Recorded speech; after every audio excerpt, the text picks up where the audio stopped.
today, Don Weber. Hey, Don, what's up? Good to see you, sir. Nice to see you. Good to see you too. And we're gonna have a very hot episode today, me and him. I think we'll have plenty of things to share. Maybe also surprise you about the common ground we have together.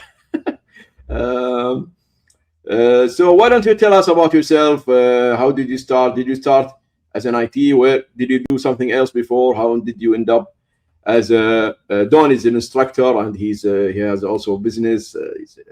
Yes. So And I'll fill you in. I mean, if they're yeah, not familiar with me, if people aren't familiar with me, I didn't start in computers until late on in life. I was in the Marine Corps. Got out around when I was about 30 years old, and I went back to school and got a computer science degree. I didn't know what I was going to do, and I did that. But I knew I wanted to be cybersecurity. They didn't know this is in early 2000s. I graduated in 2002. So back then, they didn't know cybersecurity was a thing. It wasn't. People were talking about it. We need to protect stuff. So I got in on that first kind of wave of cybersecurity people, and I started doing forensics. I really wanted to understand what I hated bad guys. The thought I wanted to be able to kick them out. I didn't know it was incident response then. I kind of learned that along the way. And I started doing forensic analysis on computers, which helped me a lot. It was a great foundation, understanding how computers stored and passed data, were exchanging information. That was a great kind of foundation for my career and my approach. So I started that. That was my first part of my career, was just kind of doing general cybersecurity and then getting into forensics. And then after doing that for a while, I kind of realized I don't know how they're doing it. I don't know. I know how to catch the attackers, but how are they actually doing these things? What are the tools that they're using? How are they finding vulnerabilities? And so I just started doing my research, kind of shifted my research from defensive to offensive. And turns out I was good at it. I have what I like to call the evil bit. I look at things and I start thinking about. I mean, truly, I'm a hacker. I'm like, okay, how can I repurpose this to use it the way I want to use it, not the way that it was intended, right? What are those edge cases? And so I'm good at looking at the edge cases and expanding problem sets. So I started doing that, or at least I started researching it. I talked to a few of my friends. Hey, how do I understand this better? And I was a little bit successful at the beginning. That they said, hey, why don't you come join our team? And so, I worked with them, got them comfortable with me, and then that got me the job. And to get into the OT that you were talking about, that's how I started my OT journey. So I was cybersecurity. I was never admin. I'd never really built anything. I just kind of maintained things or secured them. But I got asked to actually start doing hardware hacking, because that's it in the 2010 timeframe. That's when the United States or North American utilities were looking at the smart grid. And the client that we had really wanted to focus on those smart meters, the things on the side of the homes and businesses, and what they were concerned about. And this is one of the great lessons I learned at the beginning. Is I had my thoughts that they were really concerned about how people were going to steal energy. And my point of contact, he said, Don, that's a great question. I'm not worried about people stealing energy. We know how to count that. We have solved that problem in the electrical industry. What I'm worried about, and remember this is 2010, I'm worried about people taking the smart meter, gaining access to that or some of the communications devices, and hopping into our network. I want to know how they're going to use it as tools, or that jumping through that enforcement boundary that we have. Can people do that? And so I didn't know anything about hardware. I didn't realize how different these devices that are controlling these physical environments, I didn't realize how different they were from regular computers. I started my thought process was, this is a computer. The components are similar. They've got similar relationships, but they are definitely different. And so it took me almost 3 years to really kind of do that transition to understand the difference between them. But once again, I'm not an implementer. I know it from research, reading documentation, understanding the components themselves, how they're doing things, reading about industrial protocols. So I got really good at reading and understanding these devices. In our new class, we're calling it bench testing. I got really good at bench testing, reverse engineering proprietary protocols, communication protocols, understanding wireless. So that was kind of like my start on this OT journey, is where those technologies there. And then it just kind of led to, I go back and forth in my career. I did some incident response for a little while, for a couple of years. And about 8 years ago, I started my own company helping people do security assessments, while also, as you mentioned, SANS brought me on to teach the ICS 410 class, which is the ICS and SCADA Security Essentials. I've taught that for the last 7 years. And just last year, we had finalized the what we call ICS 613, which is the ICS and OT penetration testing and security and assessment course. And I'm one of the, we've got 3 co-authors on that course, and we're going through all over the world now, teaching penetration testing from the OT side. And it's been a good journey. So that's kind of catching me up with the industry. That's how I got to where I'm at, and that's what I'm doing now. Oh, that's plenty of things to talk about, Don. Absolutely. Despite you started late, but you have a lot accomplished. Many things. It was definitely a challenge. I mean, what I learned is that I had to throw myself at things, because when I started, I was 30, so I'm 10 years behind. I didn't know computers. I was, running around and, traveling the world and being a grunt in the Marine Corps. And so I had to catch up. And so I just threw myself at it, trying to learn. And I think the key to kind of my success and also the key to me training, the students, is that I really emphasize foundation. You have to understand how things are built. What are they, how are they doing things? How are they processing? How are they exchanging information? Because especially in our world, the OT world, ICS, those industrial control systems, they are really focusing on very specific things. They're taking a specific action for a specific reason to get a specific result. And so understanding that foundation, why is this here? Why is it making decisions? How is it sending those signals? What medium is it sending those signals across? And then analyzing how that exchange happens.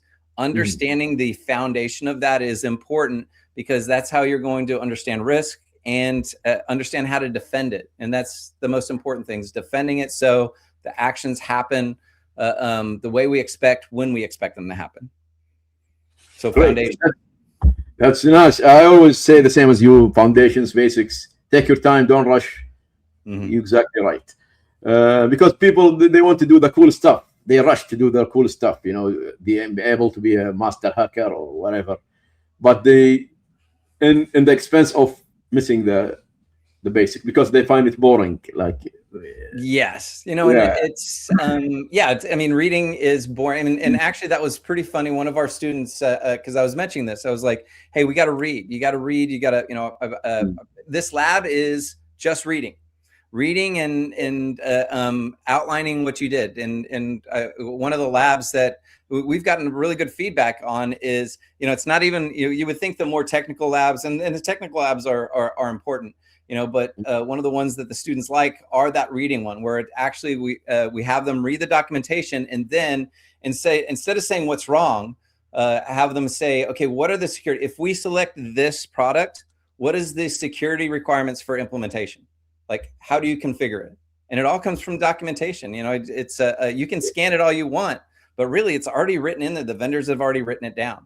So if you read the documents and they said, hey, we're deploying this right now, what would be your recommendations to deploy it securely? And at that, one of the students commented at the end of it, he said, bad guys read, good guys don't. And, it's because the bad guys are trying to figure out what to do and what to take advantage of something. The good guys, hey, they just want to implement it and be done, which is fine. I mean, that's an approach, but it's not very resilient. If understanding, if we're going to be providing guidance and helping people understand what risks are and so forth, understanding everything about it and then making that decision is a lot better. So read. Let's flash back. I mean, we said we have something in common. Okay. He was a Marine. He was in Kuwait, where I am from. and we didn't meet in Kuwait. So now I just found out. I saw the war. He saw the war in the Gulf. It's So yeah, so yes, this was mid '90s, and so more than likely you were already back back yes. in Kuwait. By the time I got there, it had all stabilized. And but yeah, I spent some time in Kuwait. We some of the bases there, and I don't remember the names. It's over 20 years Yes. ago. 25 Yes. 5 years ago now. More. Yeah, so there was some base. We didn't get to go off base at that time. They like to keep us on base just because it was they were rebuilding and doing a lot of other stuff. But we trained with the Kuwaitis, and we practiced in the desert. Some of our things, jumping out of airplanes and stuff like that. So that was it was a lot of fun. I got to travel with my unit to a couple different places in Kuwait, and then around the Middle East. And it's one of the reasons why I do like to take teaches. So SANS teaches in the Middle East. We've got a few instructors that we kind of pass it off to each other. But I like to make sure, I like it out there. I think it's important to secure this type of infrastructure to kind of keep tempers down. We see the tempers flaring up right now. But I think if we can protect things better in all around the world, including the Middle East, it's less likely tempers will flare. Or people can take advantage of things. So that's kind of my goal, is putting it out there. And I've seen a lot of great changes. We were talking about how it's I wouldn't say it's a different world, but everything has shifted in many different aspects out there, from both political, but also more from a kind of a business, like operations perspective, and I think it's a good thing, and I like to be a part of some of that training. Cool. I mean, we are currently in war. We are currently in war with Iran right now. We don't have an airport. Safe, yes. Yes, and the critical infrastructures are targeted now. The oil, the electricity, and it's happening. I mean, some of the electrical lines, they were cut 2 days ago because they've been hit by some of the remains of the missiles. And there was a fire on the gas station in the airport 2 days ago. Lots of smoke, and the oil fields have been targeted and by drones and missiles, and it really, like, so when this whole thing started, we a lot of Americans, and we don't necessarily hear like there our news is regional, right? And so we hear some things. We don't necessarily get as much and fast information as you do. But one of the things that we heard about was the F-15s getting shot down, the 3 F-15s that got shot down. And I've got some pilot friends, and we were talking about that, because that's like the first time that's happened. And it really boils down to what's going on right now with that critical infrastructure is people are taking we've got a term called split seconds decision, a split second decision, meaning that you have to decide right now, like in a second. And when we're talking about the drones, when we're talking about all of those threats, whether it's across the digital wire or it's physical, and in this case, those were the jets coming in, some young man or woman had a split second. Is that a threat? Is that a drone that's coming? And it was they were basically flying in the direction of Kuwaiti critical infrastructure. And so somebody made a decision. I don't know what that is. Let's take action. And they took action. And, unfortunately, 3 pilots, fortunately, all those pilots survived. But, that's a part of it. And so it's there's a lot of split seconds decisions going on right now, both in the physical world, but affecting the physical world. And I imagine that there's so much from a digital perspective, those same things. I'm sure, because we are being also bombarded by cyber attacks on all sectors, OT, financial, banks, ministries. It's happening. Yes. I mean, and people are so they're getting more and more practice at the effect on critical infrastructure. Like it's easy for a human being to think of one plane, just or one domain, like attacking critical infrastructure. Okay, going after that gas and oil pipeline. But the attackers, the people that are actually thinking in this space, they're thinking about what you just said, sir, which is okay, yeah, affecting electrical, but also affecting trains and affecting financials and affecting that in a way so that it has a cascading effect. Like one thing will impact these other things. And it is it's a challenge. It's a challenge. We saw that in Ukraine, like the Ukraine-Russian interaction, them going back and forth. But Poland, all of those Eastern Bloc countries, whether they're on the Russian side or the Ukrainian or the European side, they're being impacted with that like constantly. Trains going down. You affect the populace, you affect the politics, and so which affects the fighting. And so it's everything's fair game now. We wanted it to. I think the world wanted to keep all of this critical infrastructure off limits, like keep fighting the actual physical fighting. And that's not reality. What's reality is this multi-dimensional, multi-domain kind of a thing. Fortunately, leaders should be thinking about that. Individuals that are protecting these things should be concentrating on protecting their own domains, which hopefully will protect the cascading effect a little bit better. Of course.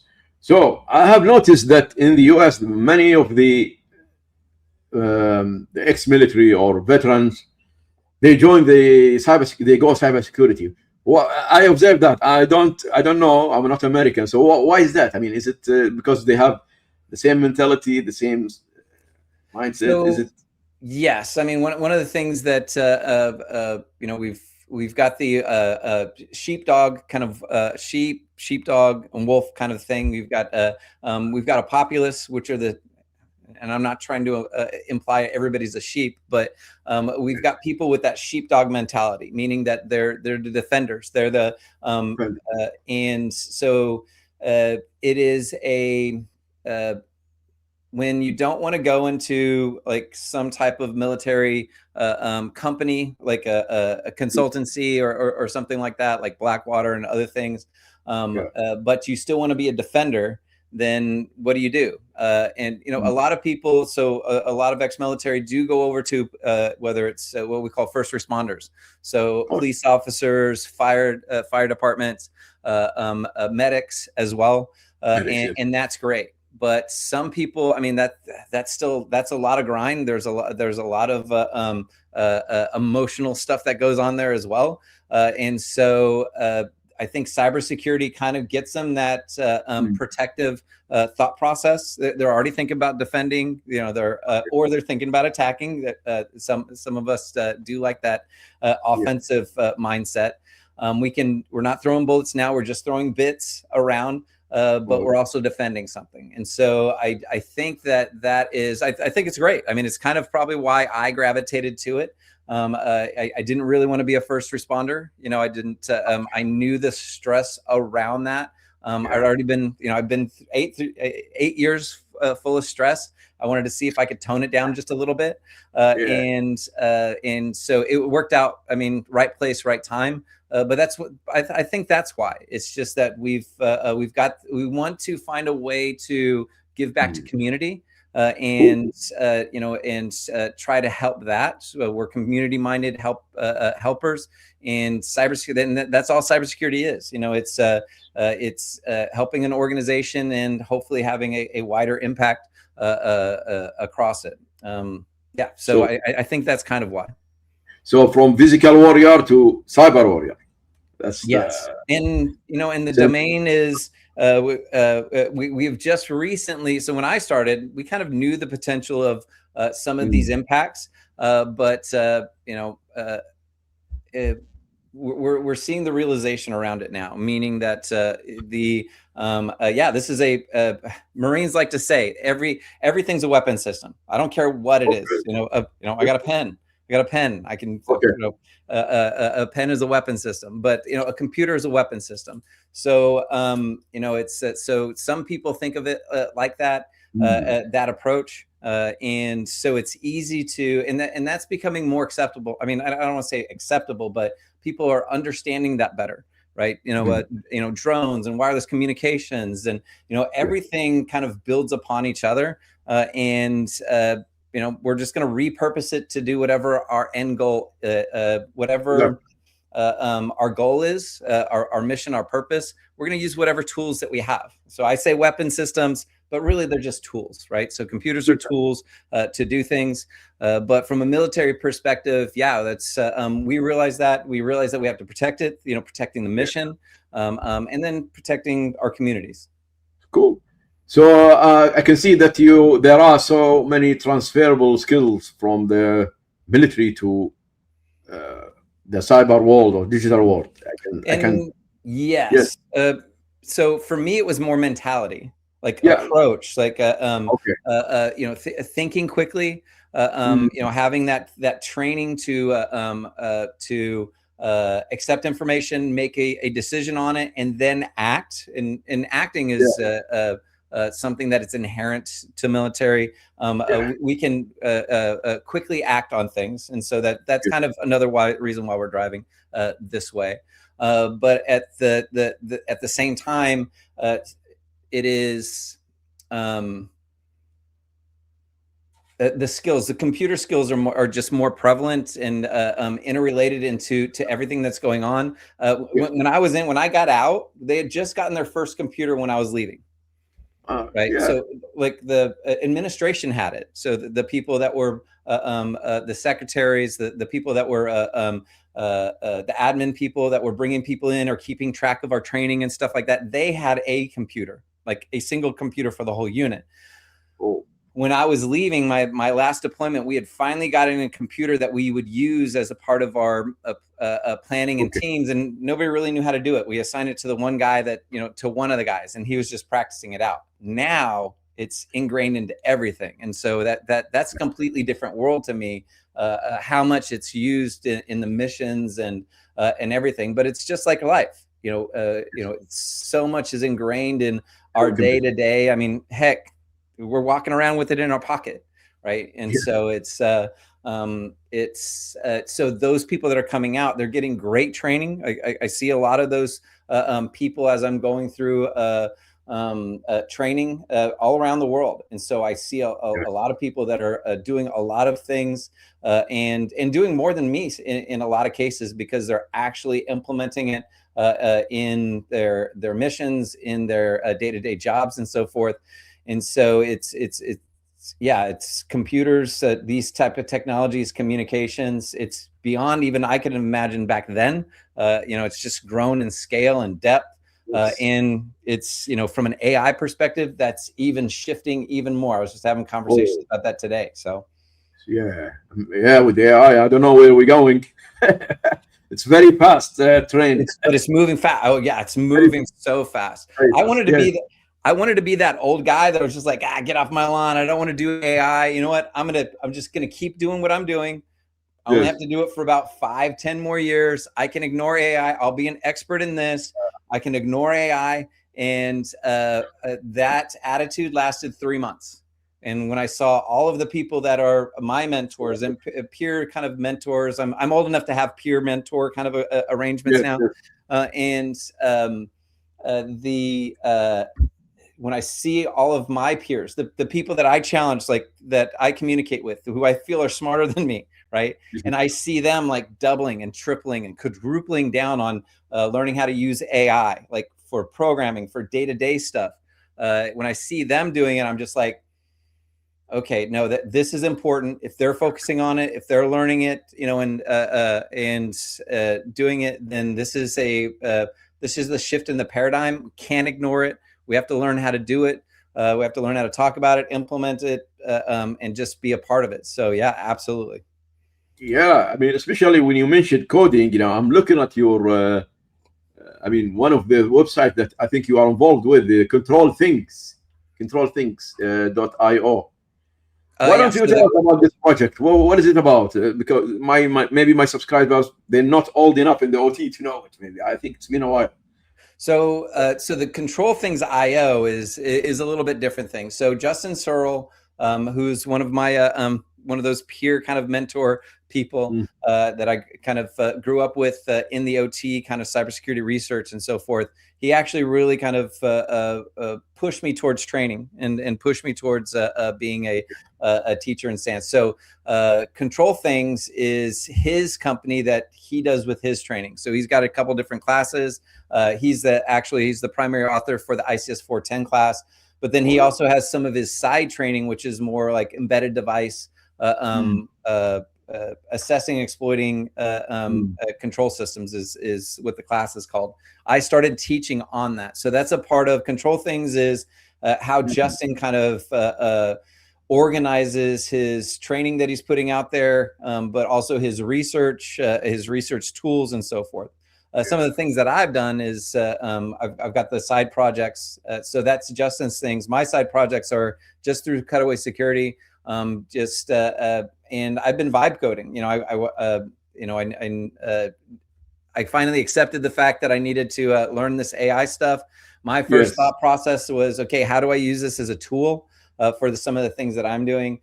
And so as part of the Cutaway Security GitHub, I'm just putting out tools. I'm thinking about how to do it from a tools perspective, but also from a training perspective. How do I help teach people things by using AI to speed up my development of workshops, actually speed up the delivery of the delivery material, so websites, interactive things, so some of the things I've been, I find it difficult to just come up with a generic project. So I have to give myself an idea. Okay, how would I teach something? Well, it's and I think one of the things that you reached out for is I put on LinkedIn the GasPot HMI lab, and that was like one of my first projects. Well, it wasn't my first project. I'd fortunately been able to do some work for ICS Village.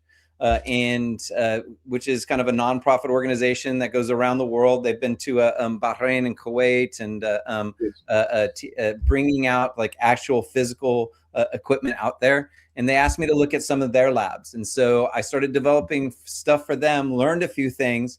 And then I was like, okay, I know how to prompt AI. Let's make this lab. And so, I hate containers. I'll tell you right now, I hate containers. I don't like containers at all. Well, I'm not a builder of things, right? And so I never really use containers because I had to learn the networking and setting things up. And then of course I've got the cybersecurity aspect. Am I doing this securely? And so I never really learned how to do it from a project perspective. But then I started prompting AI, like, okay, build me a container, and it built me a container. Like, okay, build me a web interface, a database interface, and it built those containers, and it configured it. And it was, I don't want to say it was secure. I mean, it was pretty simple, but at the same time, so now I can tell AI to build me multiple containers and just come up with scenarios around training. And so that's kind of how I, to learn AI, I started asking myself around those projects. And of course, I'm extending that for different perspectives, but that was kind of the culmination of one of those things. And so I put it up that, out on LinkedIn with the links over to our GitHub. And basically, it's just easy. You download it. Obviously, you have to have Docker Compose on your system, but it's got startup scripts that'll spin up. It's got I think it's 7 different exercises that you walk through. They're really simple. It's really for somebody that's just kind of learning to understand these things. But what I liked about it is that it showed the data flow, meaning that controllers are monitoring some tanks. We wrote it up. We modified some code that was already put out there by Stephen Hilt and some of the other community people that wrote this GasPot. I just added extra tanks to it. The data goes to an HMI. The HMI sends the data to a data historian. So you've got to kind of have that data flow. There's alarms and there's timing. There's a default database and insecure database. And so it just walks people through looking at the controller, looking at the web interface and how to look at it in a browser, and then also interacting with the process data within the database. And it's just it's things that when you're in the industry and you've done cybersecurity in this industry, you know how important those things are, but it's difficult to demonstrate and show it. And in 3 days, I wrote it. It took me 3 days to write that, with AI. Now I practiced, but I was really proud of, just kind of how the web app and the database and the examples just all rounded out really nicely. So when did you release Gaspot? I released the lab. I mean, it's been out there for a little while, but what happened is that I wasn't ready to publish things. I was kind of a little bit embarrassed, but then I was just like, I just need to start putting it out there and seeing what's going on. I asked ICS Village if we'd make some displays so that when I'm going to conferences and I'm sitting at the ICS Village table or I'm at some of the other places, they bought me some displays, and they're actually they take them around and use it as part of the ICS Village. So I released this about 2 weeks ago, I think, or actually no, it was last week. I put it out on LinkedIn, so it was it was out there before for a couple of weeks, but I just put it on LinkedIn last week, and so it's been up for a little while. But it's I don't plan on changing it too much, adding too much. I mean, it is what it is. I mean, certainly I'll do bug fixes if anybody comes up with it. Yeah, so it's been out there, and it's going to stay out there for a while at least. So and it's good for somebody who wants to practice. Oh yes, and that was the whole goal, is that okay, now somebody has something that they can download. It's not a PLC, but it's a simulated PLC, and simulating that data flow. But the exercises just walk you through. There's no fancy like run all these scans and do all this. But it says, okay, here's how you would do data collections. Here's a script they don't have to write their own scripts. It gives them a script to interact with those endpoints. Now, if they want to understand how to programmatically do that, then they can just review the script, right? And so, it gives that interaction, but it tells them, kind of walks through kind of like, what are the important things to look at when you're looking at a controller and an HMI and a database that are part of a kind of a living infrastructure, and it does it without putting anything in danger. Nice. I mean, I've noticed, because I've started my journey in ICS security since 2012 as an academic, because I did my PhD in ICS security in 2012. So that's how I got into ICS security. So, and then I became a practitioner as well, not just academic. Back then, you remember, there weren't many simulators, many labs, it was a challenging issue. Now I've noticed there's LabShock, there is GRFICS for David, and there are also others are coming. What's happening? I mean, what's changing? Because you are a science instructor and you know the value of these things and the labs. And tell us about you. So simulators have been there for a while, right? It just so happened that this particular thing was written by Stephen Hilt ages ago, 10 years ago. And it was actually an extension off another project that I think he was a part of called ConPot, which was just, but his was more specific to they had kind of discovered that gas stations, especially in North America and in Europe, they're just open. They're just out there. You can on the internet, if you could find it, you could interact with it if they hadn't locked it down. And so that was kind of his research into Shodan was just really starting out, right? And so these things were popping up in Shodan. And I know one of your first projects that I saw was kind of the categorization of some of the ICS controllers that were out there, if I remember correctly. ICS rank. Yeah. Yes. But that said, so those were the first kind of like honeypot control systems, and that's why they called it a control pot, ConPot, was that it was a honeypot to see if people would come and touch it and what they would do with it and stuff like that. So they wrote their own simulator because they didn't want anybody taking advantage of it.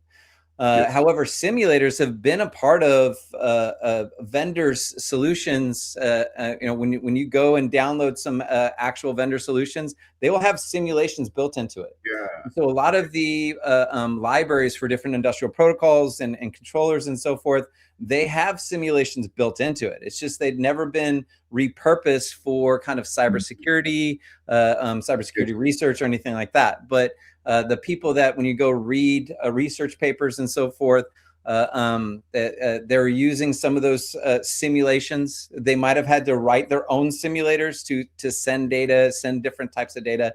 The thing about a simulator from a vendor is it doesn't do anything unusual, meaning that it's programmed very specifically to act like that device is intended to act, how they expect it to act.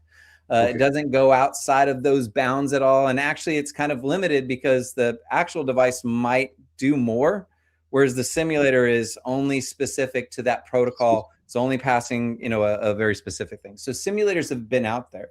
But at the same time, people have been using those libraries that the vendors or the protocol standards keepers, like they'll publish it. And so when they publish a standard for a communications protocol, they'll usually publish a library. Here's how you interact with it. Pay us a licensing fee to get it. Okay. And people are taking those libraries and just building simulators out of them. And that's what you see when you see like a Profinet and some of the other Python programs out there. They're taking those libraries or they're writing their own and creating kind of this server client, whichever way that is going. They've built that into that. And so so that they can demonstrate that their code works. Well, of course, you can build your own simulations out of that if you know. Programming is difficult, right? So it took a while to understand that. Some of them are written in Python, some of them in Ruby, some of them in C, some of them in Rust. So are you an expert around all of these? And are you an expert for control systems? Well, back then you used to have to do that. Now you can ask AI to do that. You can say, hey, AI, go research this protocol. Here's where the libraries are at. Here's where the health documentation is at. It might take a lot of tokens, right? So, it's, you might have to pay a little bit, but it'll go grab that information. It'll find other resources, other people that have built these simulators, and it'll write you a simulator. And so one of the other projects that I have, and it's not included in this one, is a Siemens S. So they got the S7Com, the S7Com communications protocol that Siemens devices do. Well, the Snap 7 is the open source version of that.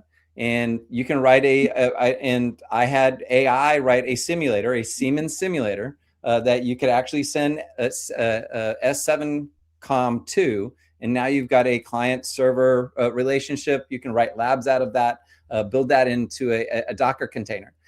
Is it simple? Well, for me, yes, because I'm not a Siemens product developer. So it's just kind of like I come up with simple scenarios. But if you're more in the know, if you have that knowledge around processes and implementation, it doesn't mean that you can't build that simulation yourself. So AI is going to make the accessibility of some of these simulations a little bit faster and actually more usable, especially in lab environments. Yeah, maybe I said it wrong when I said simulators. I meant the lab. Like it has the process and the PLC is included as well, and you have like a hacking machine or hacking client like Kali, and then you have like detection methodology, like the current labs that are available now. Yeah, you're talking about one of those some of those high interactive honeypots that are out there, but using that to build same thought process, building labs around that. And yeah, absolutely. Yes.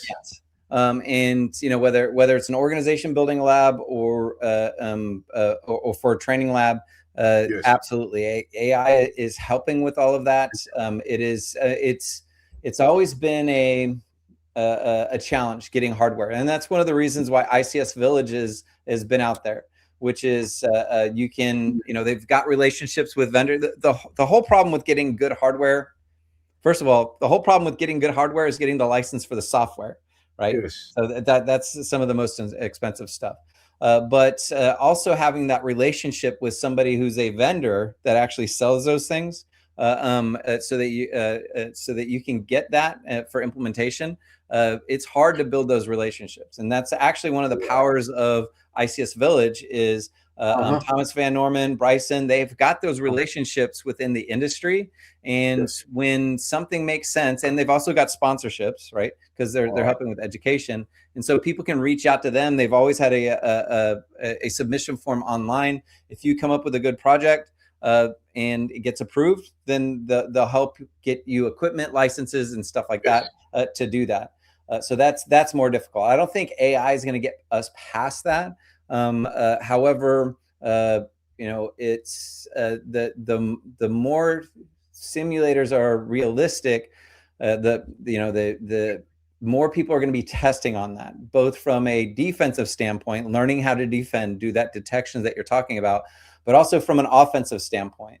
It's being able to collect this information, interact with it. It's making everything, we're seeing this, the time window, the gap between identifying something that you can take advantage of and actually being able to take advantage of that, especially around industrial protocols. It used to be huge. I mean, it used to be big. You used to have to go find somebody that was willing to talk about it, pay them and stuff like that.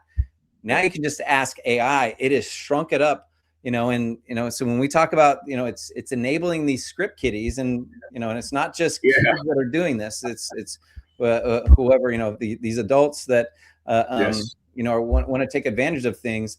It's increasing the speed that they're able to develop and weaponize their malware, their access. They can more quickly weaponize it, and we just need to accept it. Yes. I have to add something there, though, sir. I have to add something. Sure. Even though they're getting it's getting faster to be able to take advantage of some of these things, these protocols, these controllers, these other devices, because it's more than just controllers. Even though that speed that they're able to impact it is getting faster, they still have to use the same techniques to do it. And meaning that our detection capabilities, whether it's through wireless, wired, and I talk about mediums. So if you listen to me, and especially last year, I was really going off on ICS mediums. So what mediums are they sending data? The only way to get effect on target is to send data across that medium. So all of our prevention, detection, and response capabilities, it's all the same. It doesn't change it. They're just able to move faster.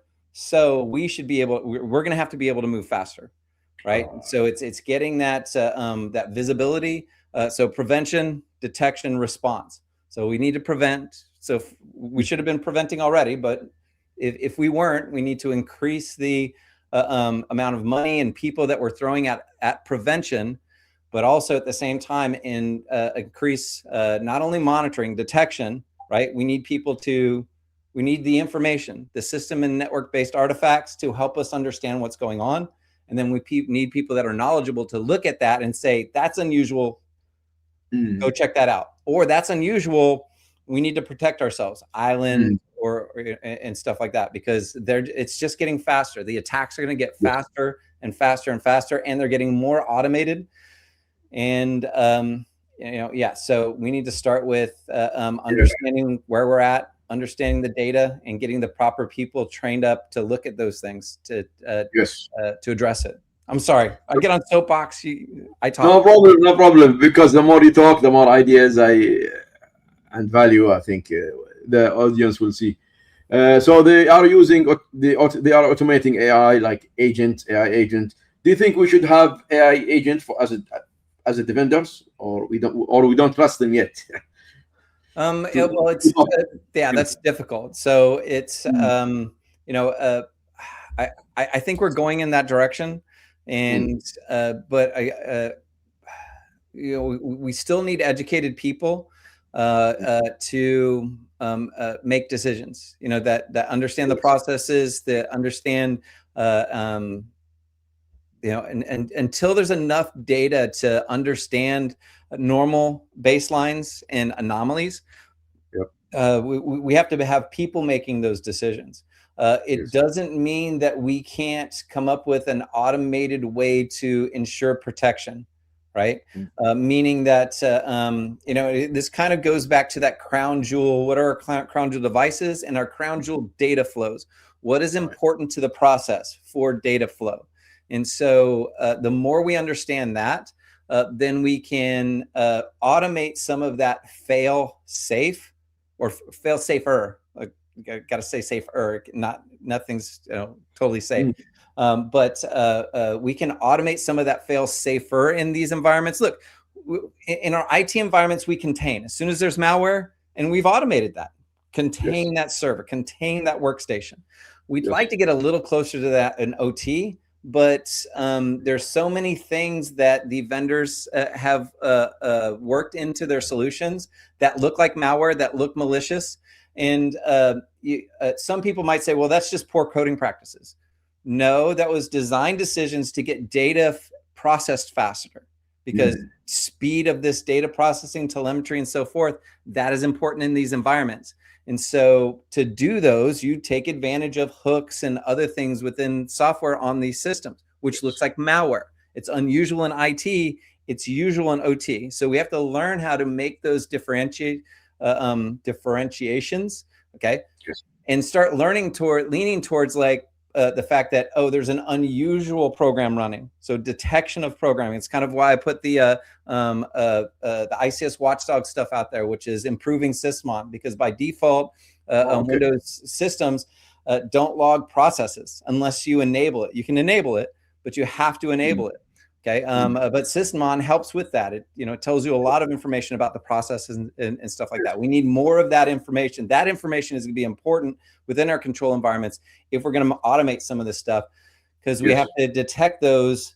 We have to create those baselines, detect those unusual occurrences within our process environments.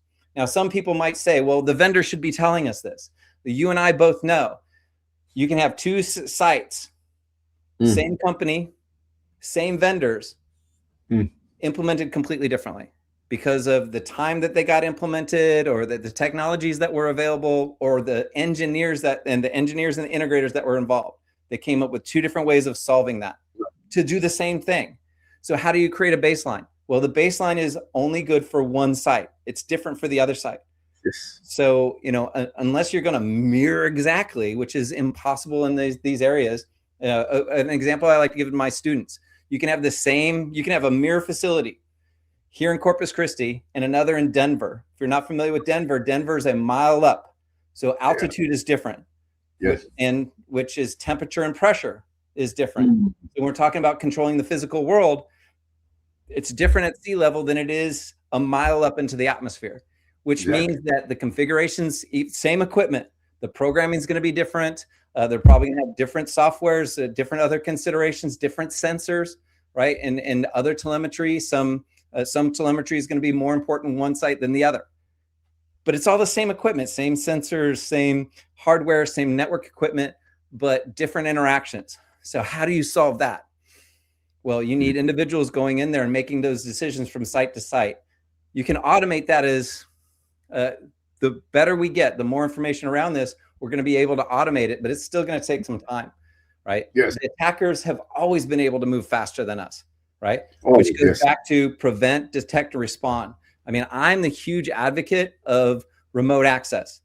If you're not securing your remote access, then they're just going to take advantage of it. So figuring out how to get packets on the wire, that's through your remote access, whether it's through your corporate environment, some vendor coming in, somebody using your HVAC, just like some of the movie and stuff like that. If you're allowing that to happen, if you're not controlling that, then you're just giving it to them. So start understanding yourself better.